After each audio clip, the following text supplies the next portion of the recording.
kabar semua? Senang sekali saya Rini Ayuning Tias dapat menjumpai Anda kembali dalam program kesayangan kita, Dokterku. Siarkan dari studio El Sinta TV dan 95,7 FM Fit Radio Semarang. Dan hari ini pemirsa kita akan membahas tema yang cukup jarang dibahas ya di sini ya, yaitu mengenal gejala gangguan autoimun. Bagi Anda yang ingin bertanya, silakan di 021 2520 atau bisa juga kirim pertanyaan Anda ke email kami di dokterkualsinta@yahoo.co.id. Dan hari ini pemirsa kita kehadiran dengan Dr. RM Suryo Anggoro Kusumo Wibowo SPPDKR. Beliau adalah dokter spesialis penyakit dalam konsultan reumatologi dari Rumah Sakit Hermina Bekasi. Panggilannya Dr. Suryo nih. Kita sapa dulu Dr. Suryo yang sudah hadir di samping saya. Dr. Suryo apa kabar? Baik, alhamdulillah. Alhamdulillah kabarnya baik ya dok ya, dokter.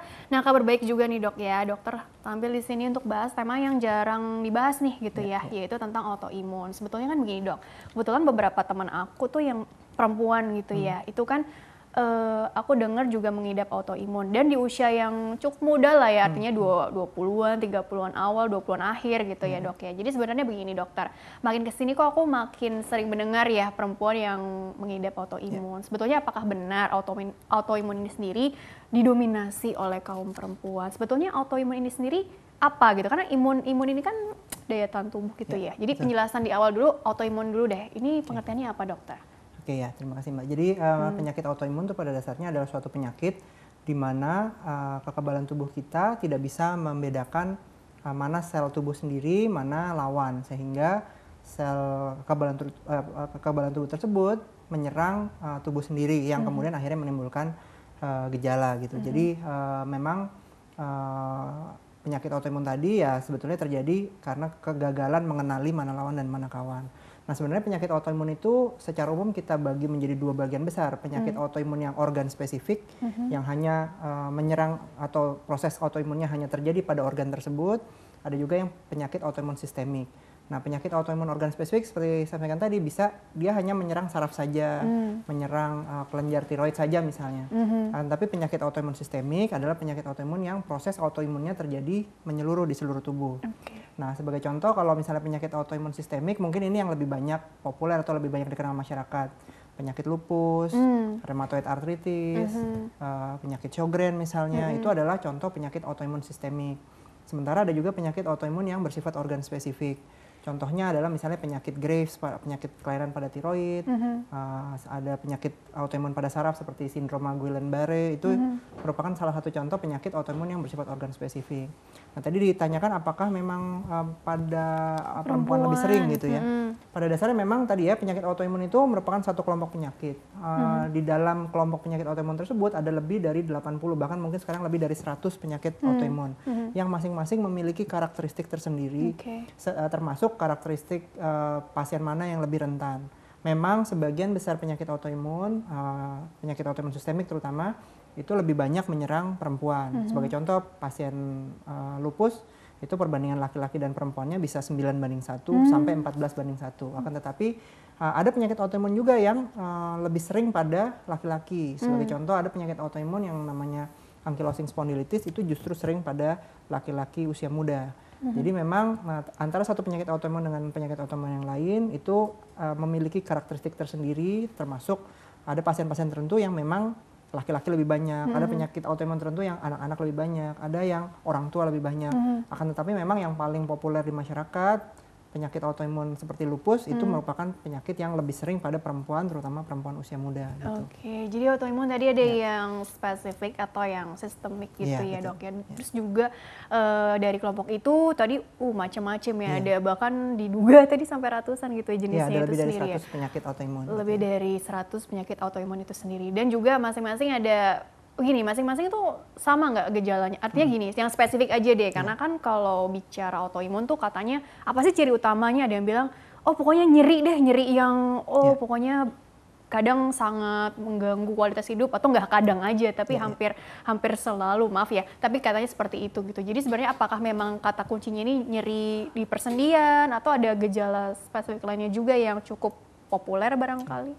Ya, jadi mungkin kita akan membahas penyakit autoimun yang relatif sering saja Iya, gitu ya. yang relatif sering aja. Ya, jadi memang penyakit autoimun yang relatif sering di masyarakat kita temukan baik di Indonesia maupun di luar negeri, yang paling sering sebetulnya adalah penyakit rematik yang namanya rheumatoid arthritis. Itu merupakan penyakit rematik autoimun juga.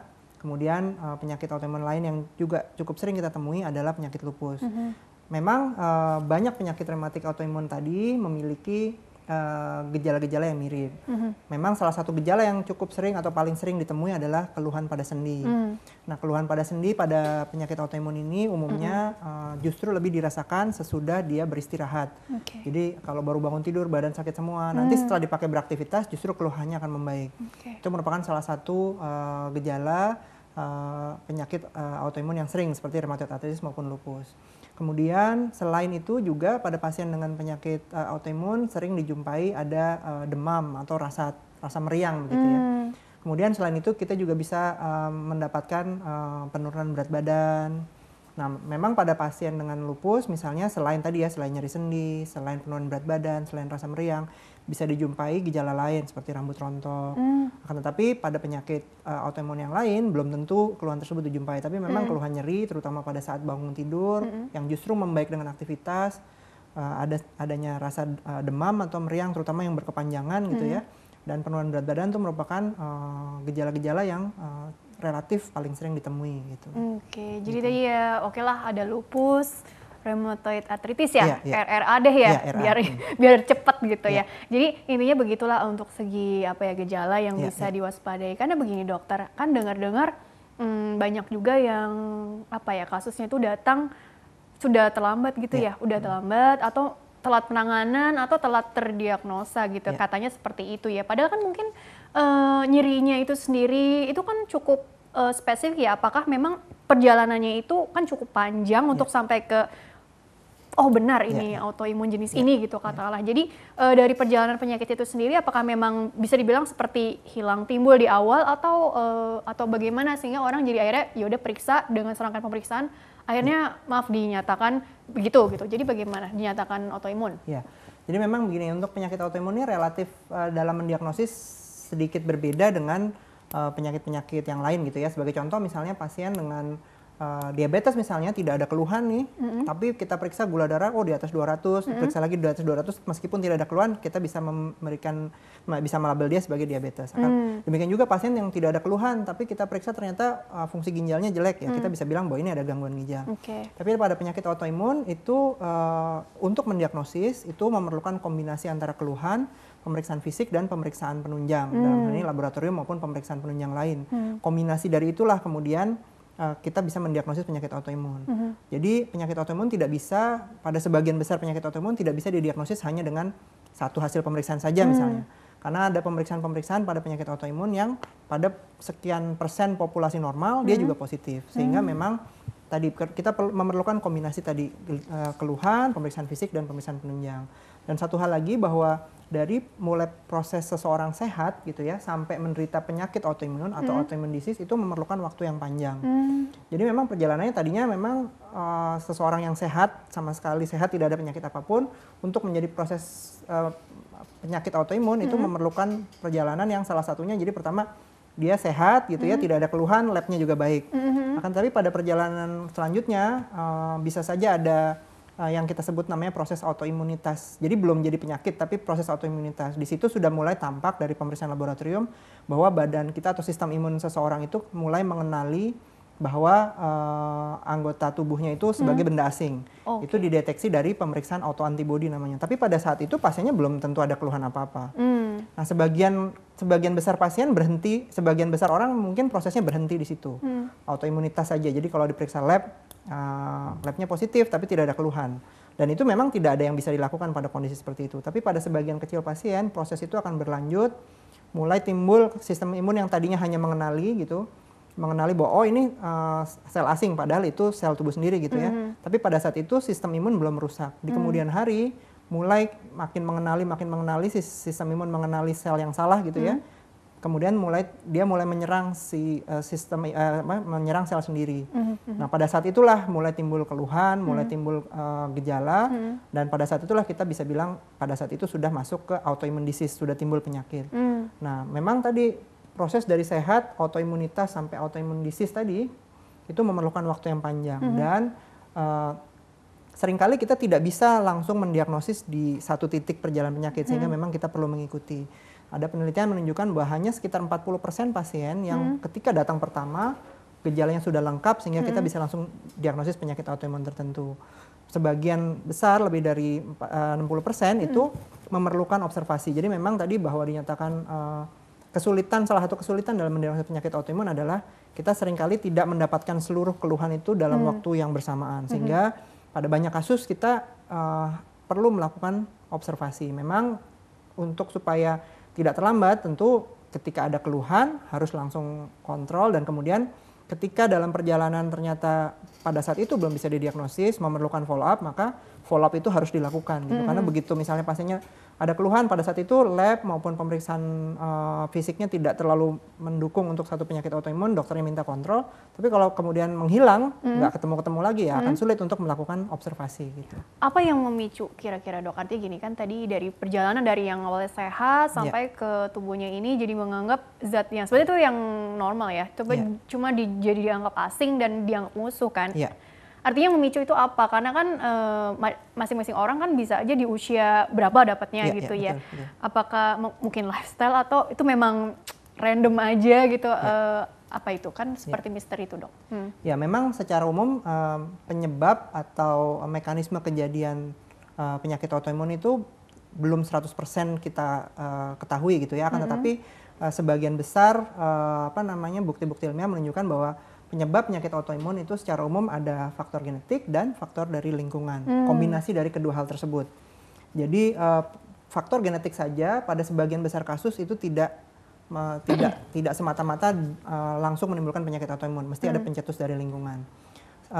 Kalau saya analogikan bahwa sistem imun atau sistem kekebalan tubuh kita itu sebagai polisi misalnya, maka ketika polisi itu lulus dari proses pendidikannya gitu ya, sistem imun lolos dari proses pembentukannya, maka si polisi ini sudah memiliki memori atau sudah memiliki pengetahuan bahwa oh yang wajahnya seperti A ini adalah penjahat, tapi yang wajahnya B ini teman lah.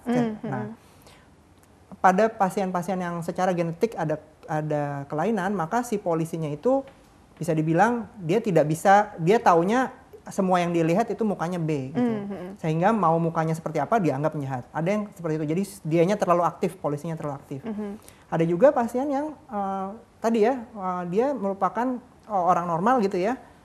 Dengan wajah tertentu yang si sistem imun pada awal mengenali oh ini teman. Akan tetapi dalam perjalanan penyakit ada paparan zat kimia misalnya merokok misalnya pasiennya merokok. Karena merokok si wajahnya itu jadi berubah gitu, sehingga tidak karena kena zat kimia gitu misalnya dari rokok dan lain-lain, itu kemudian si polisi itu yang tadinya mengenai oh ini teman saya nih karena perubahan bentuk protein karena zat kimia menjadi berubah bentuk, sehingga kemudian dikenali sebagai lawan. Jadi memang tadi penyebab penyakit autoimun adalah kombinasi antara faktor genetik dan faktor lingkungan. Memang faktor lingkungan yang secara pasti mencetuskan penyakit autoimun itu kita belum tahu, akan tetapi yang paling sering adalah rokok sebetulnya. Jadi kombinasi antara genetik dan lingkungan gitu ya. Oke dokter, kita jeda dulu sebentar ya, nanti dilanjutkan kembali di segmen selanjutnya. Dan pemirsa jangan kemana-mana, tetaplah bersama kami akan kembali sesaat lagi.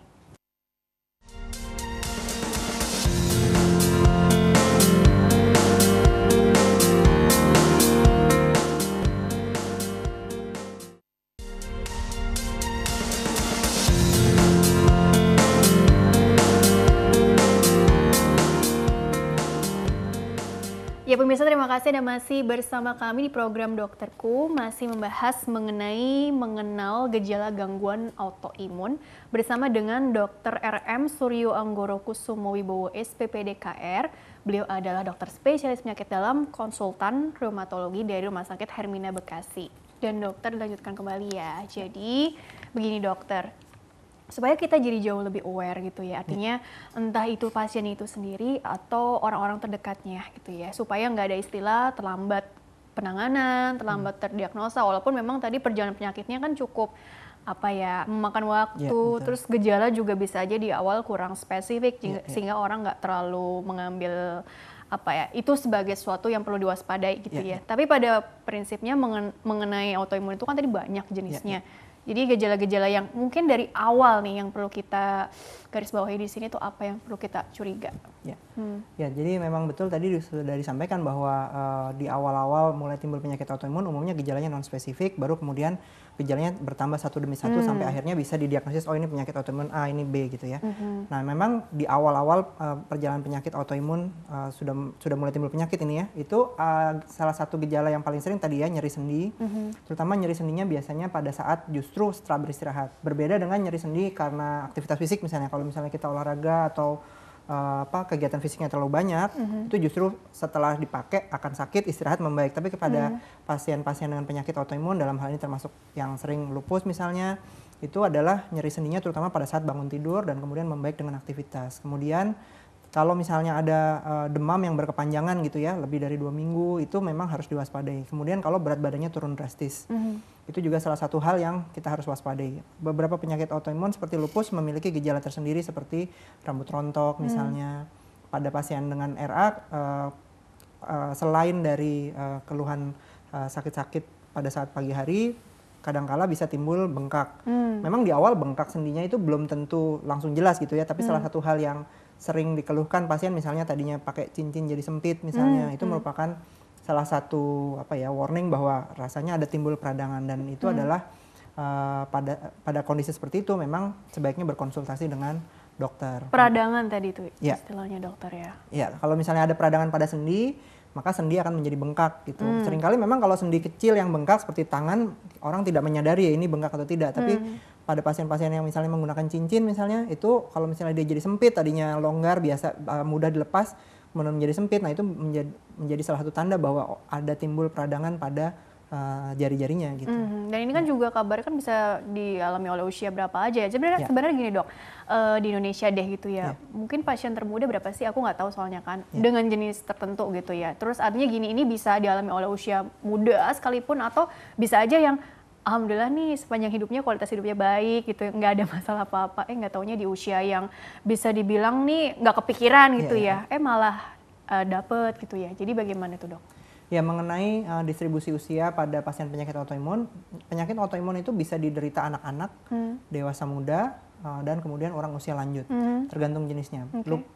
Sebagai contoh kita ambil contoh yang paling sering, rheumatoid arthritis atau RA, itu sering dialami pada perempuan usia menengah sampai tua. Jadi biasanya dimulai di usia 30 sampai 50 tahun. Usia-usia produktif, menengah lah ya? Menengah sampai tua, itu kalau rheumatoid arthritis. Kalau lupus itu lebih muda lagi biasanya, bahkan di Indonesia cukup banyak kasus lupus pada anak. Mengenai usia termuda tadi, pada anak-anak, bahkan pada usia balita pun sudah ada yang gejala autoimunnya tampak. Jadi memang kita bicara penyakit autoimun rentangnya cukup luas gitu ya. Nah, kalau misalnya kita bicara penyakit rematik autoimun yang sering seperti lupus tadi, biasanya perempuan usia dewasa muda sampai ya usia-usia pertengahan gitu ya. Itu yang paling sering gitu. Oke, dan ini juga benar nggak sih istilahnya tuh bukan kan biasa begini kalau penyakit ya, ada bilang nggak bisa disembuhkan gitu ya. Jadi prinsip pengobatan atau maintenance-nya juga tujuannya apa dong gitu untuk mencegah. Artinya gini, kalau kasusnya terlambat biasanya kan ada komplikasi ya. Misalkan nyeri-nyeri sendi atau apa, ada kemungkinan ada perubahan fisik gitu yang perlu diwaspadai juga, sehingga bagaimana itu dokter mengenai timing untuk pengobatannya juga akan sangat menentukan juga atau bagaimana? Ya, memang tadi saya sih mengusulkan bahwa kalau misalnya ada keluhan, memang tentu harus berkonsultasi dengan dokter. Bisa ke dokter umum dulu, kemudian nanti apabila memang dalam perjalanannya kemudian diagnosisnya belum tegak, tentu akan dikonsultasikan ke dokter spesialis. Kalau misalnya kasus tersebut terjadi pada anak, tentu dengan dokter spesialis anak. Kalau pada orang dewasa, tentu dengan dokter spesialis penyakit dalam.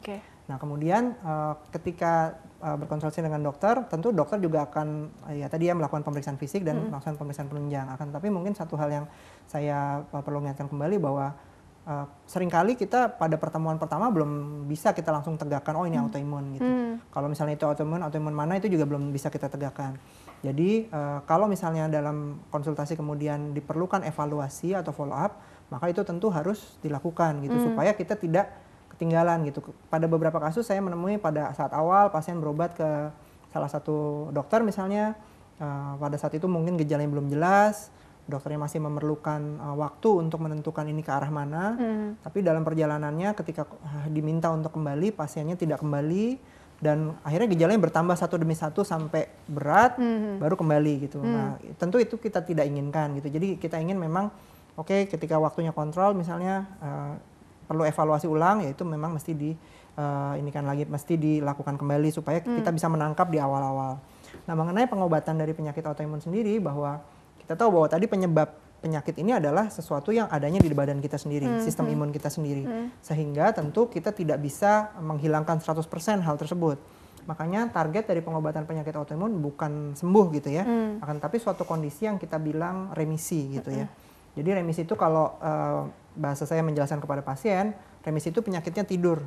Jadi penyakitnya tidak aktif, sehingga pada kondisi penyakitnya tidak aktif tersebut, ya pasien tidak ada keluhan, labnya baik.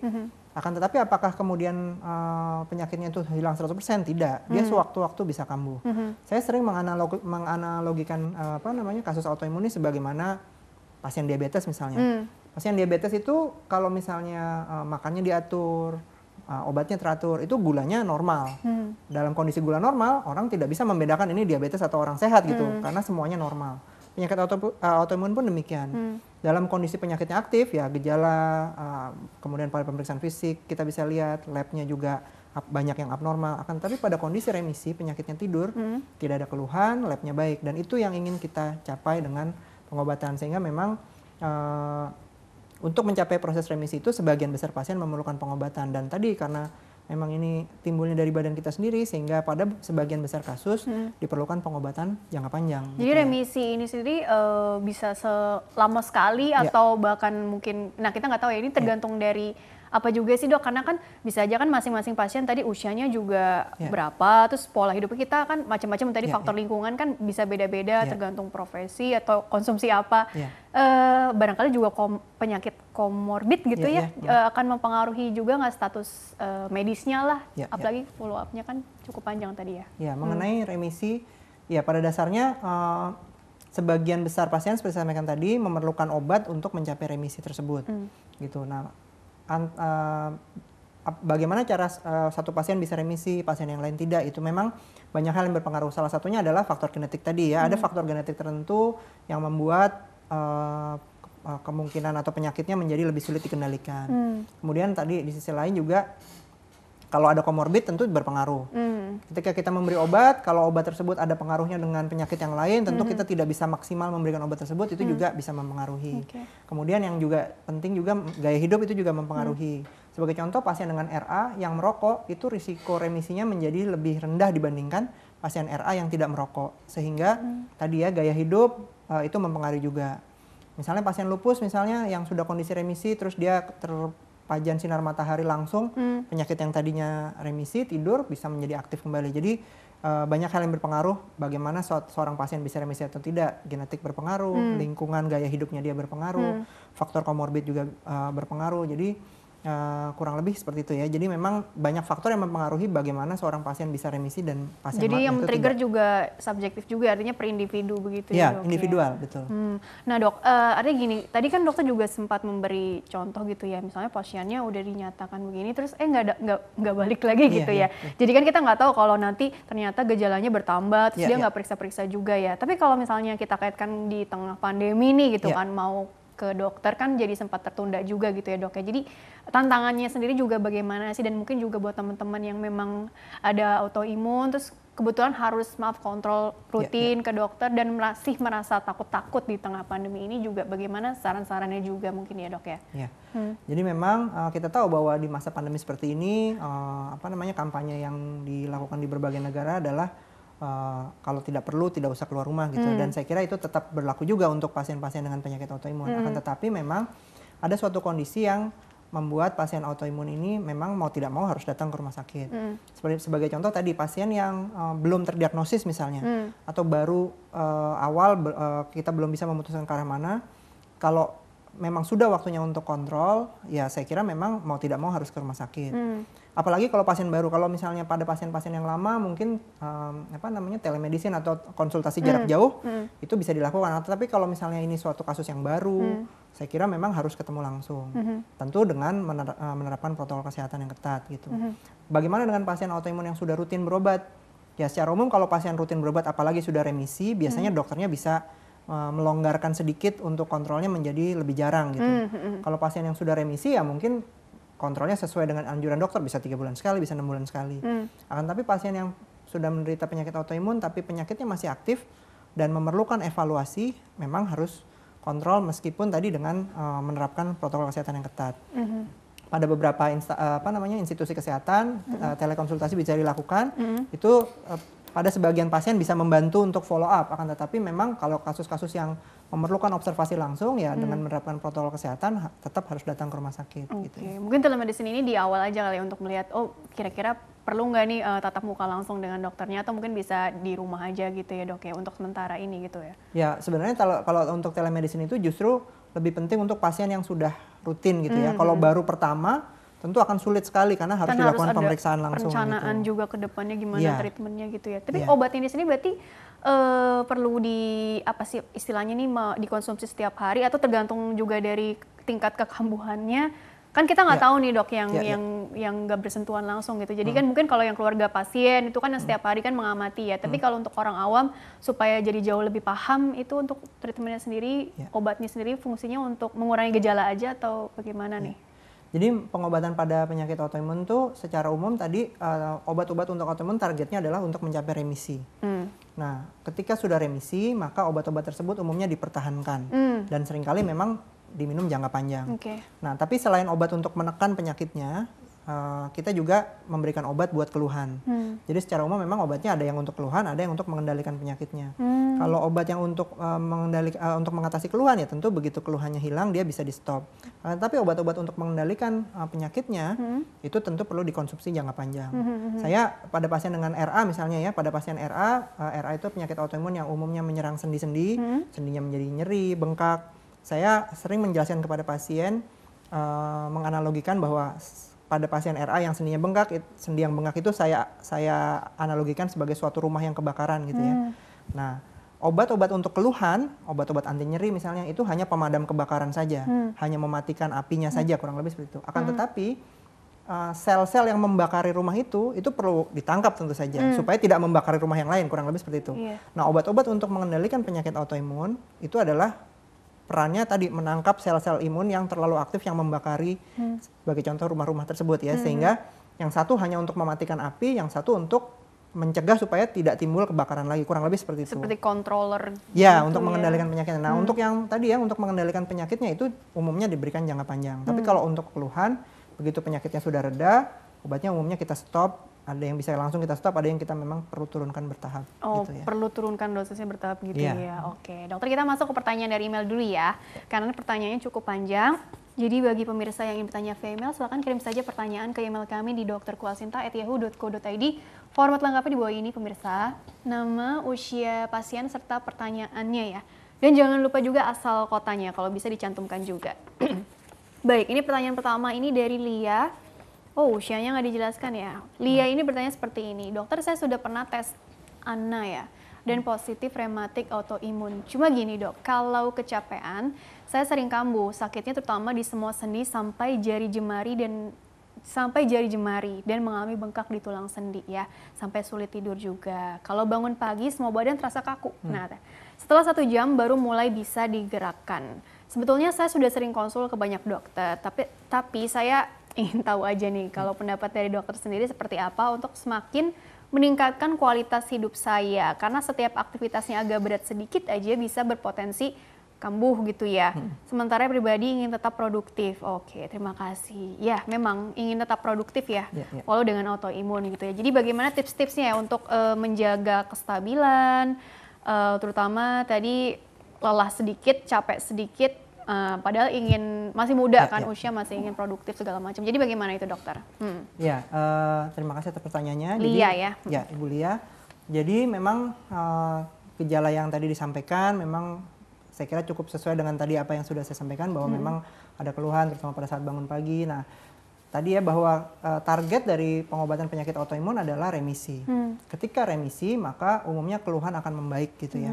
Nah, tentu kita mesti evaluasi pada Bu Lia apakah dalam pengobatannya sudah tercapai remisi atau belum gitu.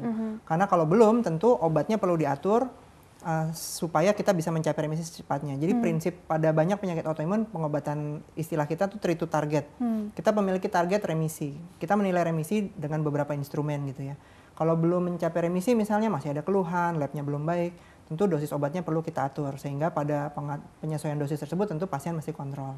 Yang kedua, jadi selain kita mengatur pengobatan supaya mencapai remisi, yang kedua juga pada pasien-pasien selain obat juga kita seringkali menggunakan modalitas yang bukan obat gitu ya, misalnya dengan fisioterapi misalnya itu bisa membantu.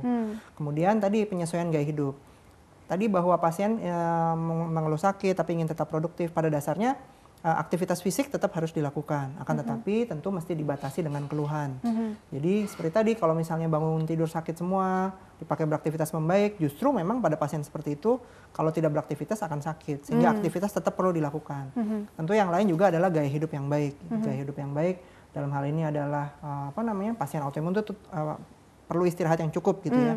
Banyak penelitian menunjukkan bahwa kalau misalnya ada stres fisik maupun stres psikis itu bisa memicu kekambuhan tadi ya. Jadi artinya aktivitas fisik yang terlalu berat harus dihindari.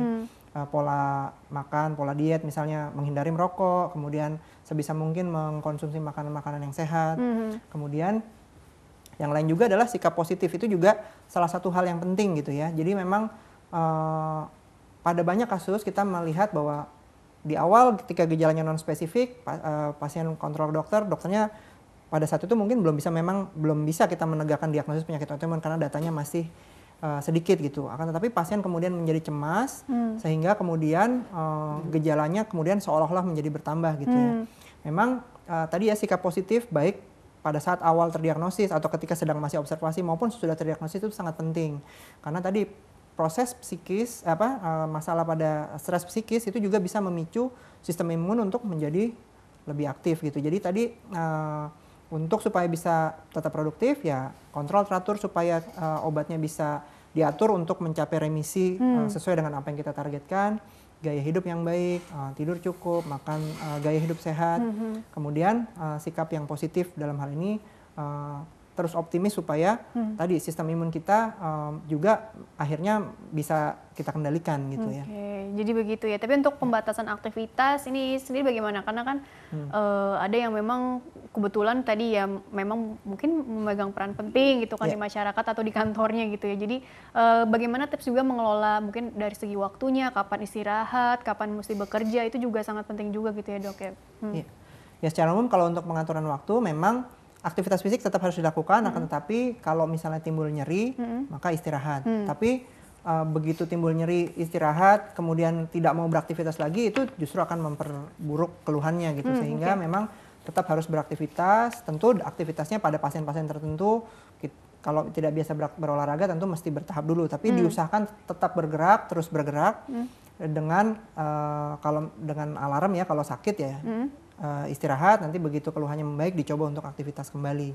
Kemudian tidurnya juga harus cukup gitu ya. Kalau olahraga secara umum bagaimana dok kalau untuk autoimun yang aman, yang dianjurkan ya sebenarnya simpel aja seperti jalan kaki atau justru yang sebaiknya enggak deh karena takutnya resiko jadi makin nyeri atau apa kan kita nggak tahu nih. Ya memang untuk edukasi olahraga pada pasien penyakit autoimun sebenarnya sangat tergantung dari jenis penyakit autoimun dan keluhan atau sistem organ apa yang diserang gitu ya. Lokasinya lah ya. Iya betul. Jadi memang antara satu pasien dengan pasien lain bisa saja berbeda.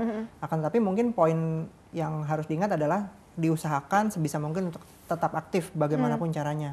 Ada pasien yang bisa olahraga jogging misalnya bisa jalan ya itu silakan dilakukan. Tapi ada pasien-pasien tertentu yang lututnya sakit atau pergelangan kakinya atau jari-jari kakinya sakit untuk berjalan ya kita bisa yang lain misalnya dengan berenang atau dengan bersepeda misalnya, atau ada pasien-pasien tertentu yang ya istilahnya olahraga isometrik, jadi yang hanya dengan posisi duduk. Dan itu ada latihan-latihan yang bisa dilakukan. Oke, begitu ya kurang lebih ya Lia ya.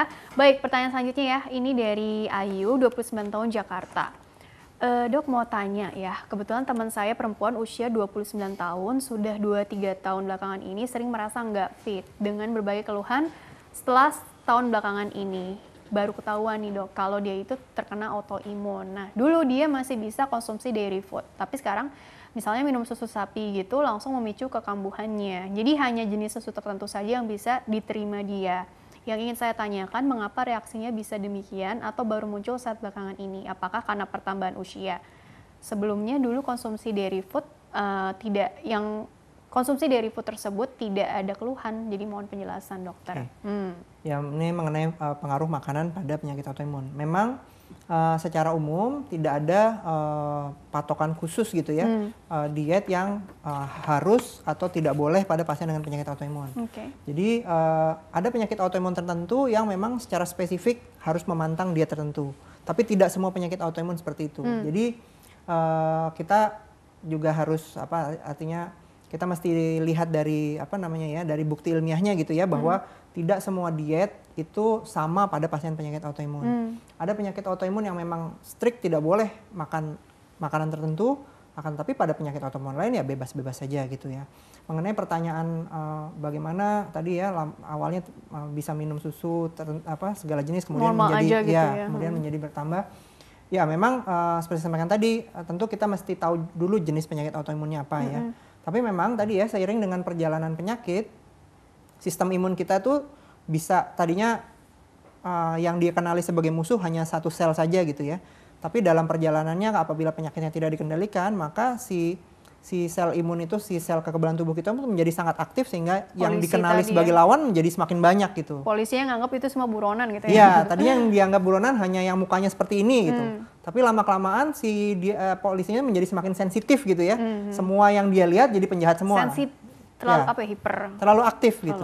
Nah, memang untuk bisa mengendalikan itu salah satunya dengan obat-obatan supaya dia menjadi tidak terlalu aktif lagi gitu ya. Jadi saya kira tadi bahwa sekarang menjadi hanya bisa konsumsi makanan tertentu saja, mungkin perlu diskusikan kembali dengan dokter yang merawat bagaimana kendali penyakit autoimunnya. Ya, kemudian juga satu hal juga yang saya perlu ingatkan juga bahwa tadi ya stres psikis itu juga sangat berperan gitu ya, sehingga memang bisa dipahami gitu ya bahwa pasien dengan penyakit autoimun yang sakitnya sudah lama dalam perjalanan mungkin akan timbul kecemasan, tapi itu memang harus dikendalikan karena tadi bahwa adanya stres psikis itu juga bisa memicu penyakitnya menjadi lebih aktif. Jadi perlu didiskusikan dengan dokternya, tapi juga tidak boleh terlalu cemas sehingga justru nanti akan membuat penyakitnya menjadi makin berat gitu ya. Apalagi kan kemarin kan karantina gitu ya, artinya di rumah aja nggak kemana-mana. Biasanya mungkin ada silaturahmi, ketemu teman, atau ada aktivitas yang cukup signifikan. Ini malah jadi di rumah aja gitu kan. Ya itu tadi beban tersendiri juga begitu ya dok. Yang penting mungkin tadi tetap dok ya, berpikir positif tadi ya, sikap positif tadi ya dok ya. Oke. Dok, itu seputar treatment kan tadi kita udah bahas ya dok ya, bagaimana meningkatkan kualitas hidup ya kalau dari pertanyaan email nih pada pasien autoimun. Kalau yang tadi sempat singgung komplikasi gitu ya dok, komplikasi itu apakah memang bisa sebegitu signifikannya atau cepat terjadi gitu ya, karena memang mungkin sering kambuh gitu ya, sehingga pentingnya sekali menjaga status remisi ini supaya panjang gitu, supaya menghindari hal-hal yang kita tidak inginkan gitu ya. Contoh-contohnya juga mungkin bisa dipaparkan sedikit aja dok. Ya, mengenai komplikasi, saya memberi contoh misalnya pada RA ya. Pada RA, komplikasi yang bisa terjadi itu tentu saja kecacatan atau perubahan bentuk dari tangan gitu ya. Tangannya tadinya bagus bentuknya, kemudian karena proses RA yang tidak terkendali bisa bengkok misalnya. Tidak terkendali ya? Ya, sehingga sulit untuk melakukan aktivitas. Tapi pada lupus misalnya, komplikasi yang bisa terjadi lebih banyak. Lupus bisa menyerang berbagai sistem organ. Salah satu yang paling kita khawatirkan, yang paling betul-betul kita cegah adalah kalau lupusnya menyerang ginjal. Karena kalau lupus menyerang ginjal tidak dikendalikan, maka komplikasinya tentu adalah gagal ginjal tahap akhir yang memerlukan terapi pengganti ginjal seperti cuci darah atau transplantasi gitu. Jadi memang komplikasinya sebetulnya tergantung dari penyakitnya, akan tetapi pada sebagian besar penyakit autoimun, komplikasi yang bisa terjadi adalah kecacatan, perubahan bentuk dari sendi. Kemudian pada penyakit autoimun yang menyerang organ tertentu, tentu organnya bisa terganggu, misalnya menyerang ginjal ya bisa terjadi penyakit ginjal tahap akhir. Misalnya lupus yang menyerang saraf, tentu bisa timbul kelumpuhan misalnya gitu. Misalnya penyakit autoimun yang menyerang paru-paru misalnya ya tentu bisa menimbulkan gangguan paru berat yang di kemudian hari membuat pasiennya menjadi sesak terus-menerus. Dan itu tentu tidak ingin kita temui pada pasien-pasien kita, sehingga memang dalam perjalanan mengejar remisi itu memang diperlukan istilahnya kerjasama yang baik antara dokter dengan pasien supaya target remisi bisa dicapai dan komplikasi bisa dihindari. Kerjasama yang baik begitu ya, disiplin yang tinggi gitu ya, dan juga tadi sikap positif sekali lagi ya. Oke dokter, kita jeda dulu sebentar ya, nanti dilanjutkan di segmen terakhir. Dan pemirsa jangan kemana-mana, tetaplah bersama kami akan kembali sesaat lagi.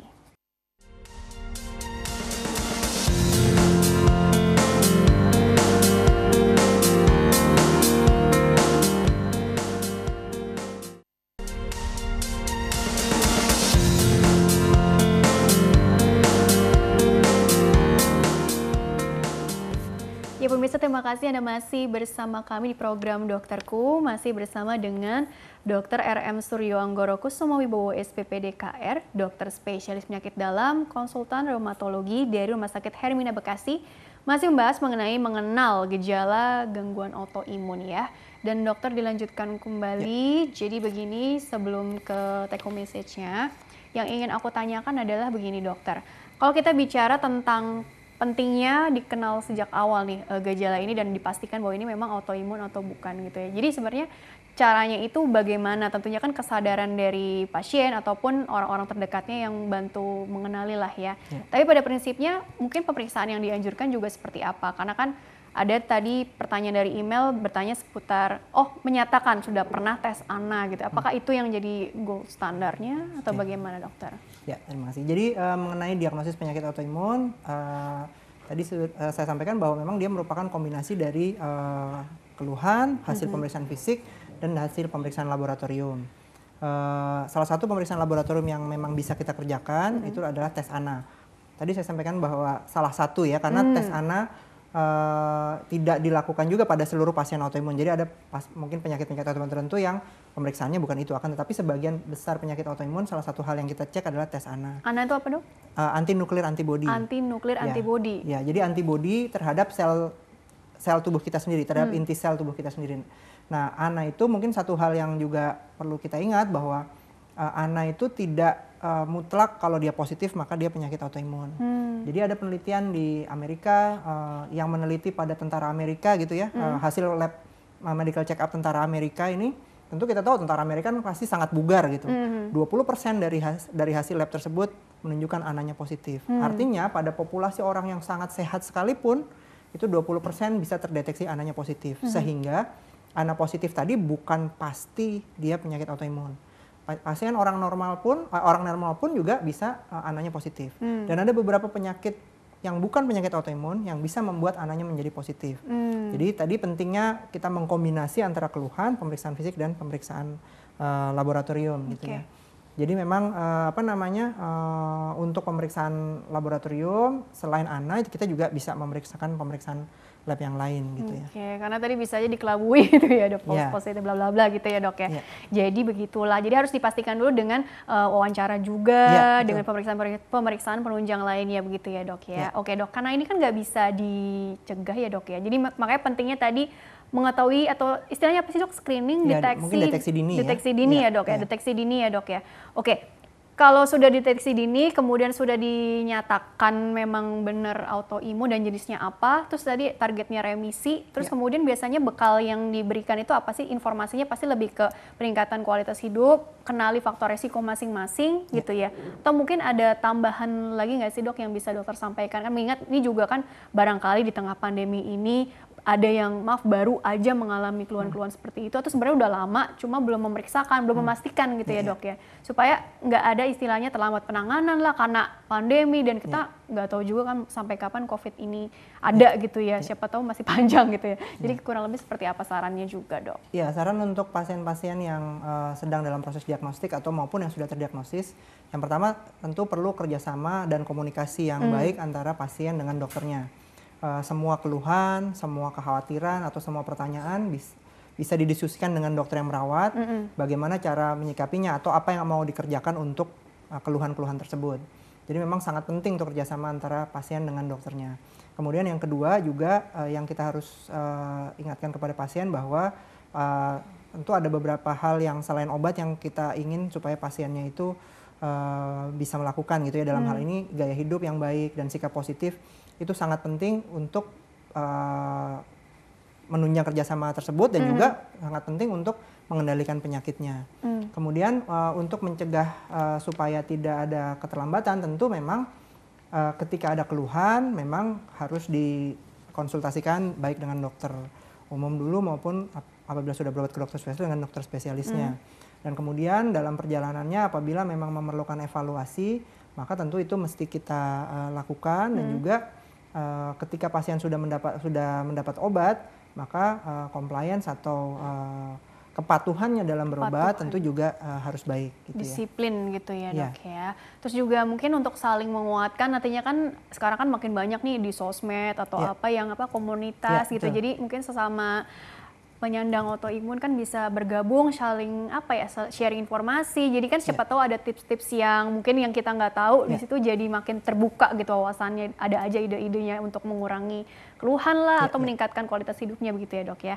Oke dokter, karena waktunya juga terbatas, jadi take home message-nya artinya gini, closing statement-nya singkat saja dok mengenai autoimun ini dan juga mungkin harapan dokter ke depannya juga ya. Silakan dokter. Ya. Penyakit autoimun adalah penyakit yang timbul karena sistem kekebalan tubuh kita sendiri, sehingga target pengobatannya adalah remisi. Untuk mendiagnosis, kita tidak bisa menggantungkan pada satu pemeriksaan lab saja, perlu kombinasi dari keluhan, pemeriksaan fisik dan pemeriksaan penunjang, dan juga memang dalam perjalanan baik dalam mendiagnosis maupun dalam mengobati perlu kerjasama yang baik antara dokter dengan pasien. Dan untuk mengendalikan penyakitnya selain obat juga diperlukan sikap positif dan juga diperlukan gaya hidup yang baik dari pasien. Semuanya itu untuk mencapai remisi, sehingga dengan remisi kita harap kecacatan atau komplikasi bisa dihindarkan. Oke, baik dok, terima kasih telah berbagi ilmunya. Jadi pada prinsipnya tadi kerjasama ya, kerjasama antara tim medisnya dan juga pasiennya, dan juga mungkin dukungan orang-orang sekitarnya juga ya. Baik dokter, terima kasih telah berbagi ilmunya di sini. Insya Allah membawa banyak manfaat untuk orang banyak, sukses dan berkah selalu untuk dokter ya. Terima kasih. Iya, baiklah pemirsa, terima kasih juga Anda telah mengikuti program ini. Saya Rini Ayu Ningtyas beserta seluruh tugas mohon undur diri dari hadapan Anda. Sekian dan sampai jumpa.